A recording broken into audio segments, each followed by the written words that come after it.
Assalamualaikum warahmatullahi wabarakatuh. Perkenalkan, nama saya Clarissa Auliandra Purama Putri dari kelas 10 IPA 1. Dalam kesempatan ini saya akan menjelaskan tentang manusia purba di Indonesia.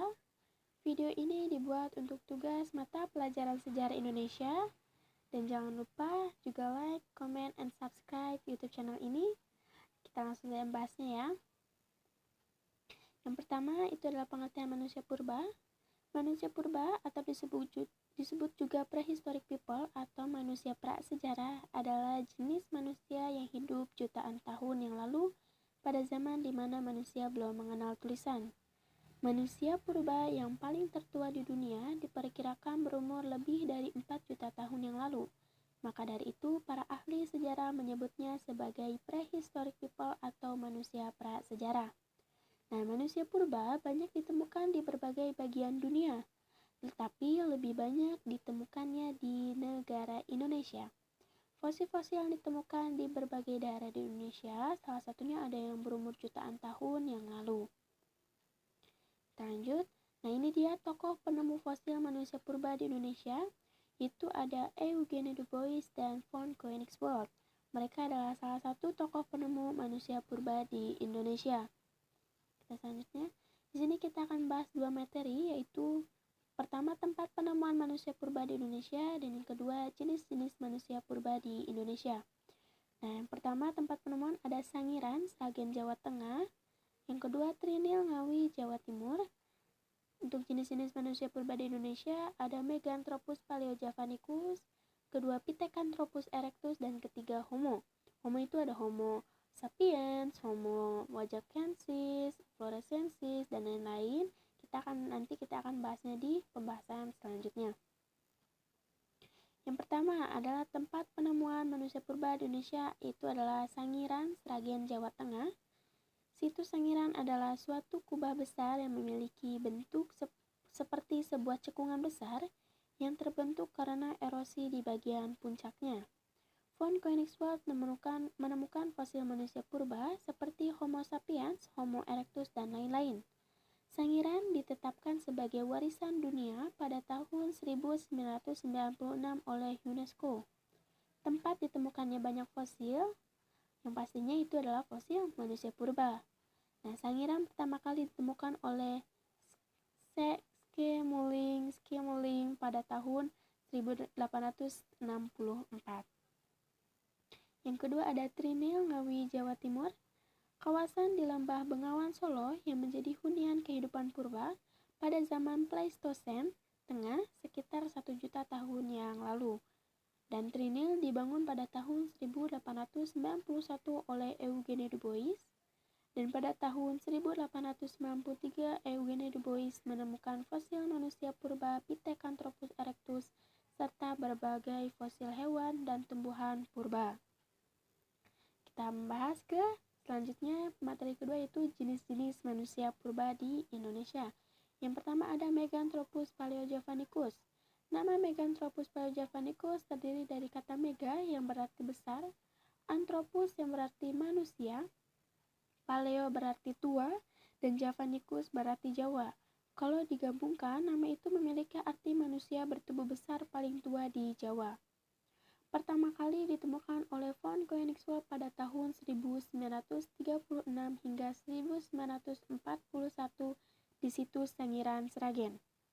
Hidup dengan cara berburu dan mengumpulkan makanan atau food gathering. Hidup pada zaman Pleistosen atau 2 juta tahun yang lalu. Nah, kita masuk ke ciri-ciri dari Meganthropus paleojavanicus. Yang pertama ada berbadan tegap, bertulang pipi tebal, tonjolan kening yang mencolok, volume otak sebesar 900 cc, pemakan tumbuhan, dan memiliki rahang yang kuat. Berikut ini adalah ciri-ciri dari Meganthropus paleojavanicus. Kita masuk ke Pithecanthropus atau manusia kera. Kata Pithecanthropus erectus artinya manusia kera yang berjalan tegak lurus. Asal kata Pithecanthropus erectus dari bahasa Yunani yakni Pitkos yang artinya kera, anthropus yang berarti manusia, dan erectus artinya tegak. Nah, Pithecanthropus ditemukan oleh Eugene Du Bois pada tahun 1891 silam. Pithecanthropus erectus ditemukan di Dusun Trinil, Ngawi, Jawa Timur. Pithecanthropus robustus ditemukan oleh von Koenigswald dan Weidenreich pada tahun 1939 di Trinil. Pithecanthropus mojokertensis ditemukan oleh von Koenigswald pada tahun 1936 di Mojokerto. Nah, pada awalnya temuan Pithecanthropus ini disebut dengan Pithecanthropus robustus. Namun karena ditemukannya di Mojokerto, maka disebut dengan Pithecanthropus mojokertensis.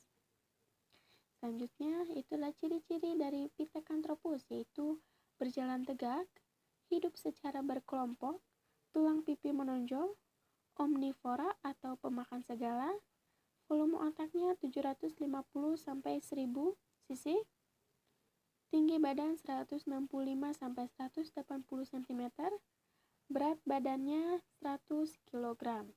Nah, kita ke selanjutnya, yaitu adalah Homo. Homo itu ada 4, yaitu Homo solensis, manusia dari Solo, Homo wajakensis, manusia dari Wajak, Homo floresiensis, manusia dari Flores, dan Homo sapiens atau manusia cerdas. Di antara manusia purba lainnya, Homo adalah manusia purba yang lebih sedikit berkembang daripada Pithecanthropus dan Meganthropus. Nah, kita selanjutnya ke ciri-ciri Homo, yaitu tinggi tubuhnya 130 sampai 210 cm, lebih berkembang dari Meganthropus dan Pithecanthropus, otot kunyah, gigi dan rahang sudah menyusut, tonjolan kening sudah berkurang dan sudah berdagu, tampilannya seperti orang dari ras Mongoloid dan Australmelanosoid. Nah, kita selanjutnya ada perbedaan dari manusia purba Homo, yaitu perbedaannya ada 4, antara lainnya adalah penemu, volume otaknya, tinggi badannya, dan umur atau tahun yang lalu. Dari penemu, untuk solensis, wajakensis, floresiensis, sapiens itu berbeda-beda. Nah, untuk volume otaknya, solensis dan sapiens itu sama, yaitu 1000 sampai 1200 cc. Untuk wajakensis 1350 sampai 1450 cc, floresiensis 430 cc. Untuk tinggi badan, solensis, wajakensis, dan sapiens itu sama, yaitu 130 sampai 210 cm. Untuk floresiensis yaitu 150 sampai 180 cm. Untuk umur atau tahun yang lalu, untuk solensis 143.000 sampai 550.000. Untuk wajakensis 40.000 sampai 25.000, floresiensis 100.000 sampai 50.000, dan sapiens 20.000. Nah, di antara solensis, wajakensis, floresiensis, dan sapiens, sapiens lah yang lebih sedikit berkembang, karena sapiens itu adalah manusia purba Homo yang berbudi. Nah, demikianlah beberapa hal yang bisa saya sampaikan. Sebelumnya saya mohon maaf yang sebesar-besarnya apabila dalam penyampaian tadi mungkin ada kesalahan kata atau beberapa pernyataan yang menyinggung, karena saya ini hanya manusia yang tidak luput dari kesalahan. Sekian dari saya. Wassalamualaikum warahmatullahi wabarakatuh.